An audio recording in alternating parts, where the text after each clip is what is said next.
নমস্কার, আমি রিঙ্কু সাজ ফ্যাশন হাউস থেকে বলছি। সাজ ফ্যাশন হাউস আর সাজঘর। আমার সাজ ফ্যাশন হাউসে হচ্ছে বুটিকের সব কিছু আছে, শাড়ি, কুর্তি। আচ্ছা, সাজঘর হচ্ছে আমার নিজস্ব পার্লার, আর আমি একটা ব্রাইডাল আর্টিস্ট। যাই হোক, সবথেকে বড় জিনিস, আমরা প্রচণ্ড ঘুরি, ঘুরতে খুবই ভালোবাসি। এত ঘোরার ব্লগ জমে গেছে, সবার ব্লগ দেখে খুব মনে আনন্দ হয় যে আমারও তো কত জিনিস রয়েছে, তাহলে আমিও মানুষকে দেখাই, সবাই বন্ধুরা দেখুক কত জায়গায় আমরা ঘুরেছি। তাই আজকে থেকে আমরা নতুন করে একটা ব্লগ শেয়ার করছি আপনাদেরকে, ঘোরার ব্লগটা।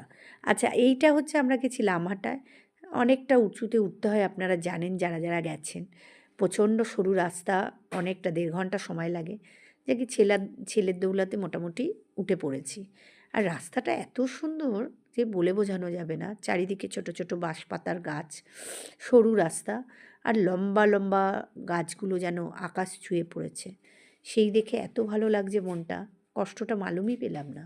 কখন যে উঠে পড়লাম, দেখতে দেখতে সময় কেটে গেল। আপনাদেরও যদি ভালো লাগে আমাকে কমেন্ট করুন, শেয়ার করুন, আমার চ্যানেলটাকে আপনার সাবস্ক্রাইব করুন, তাহলে আমার খুব ভালো লাগবে। নমস্কার।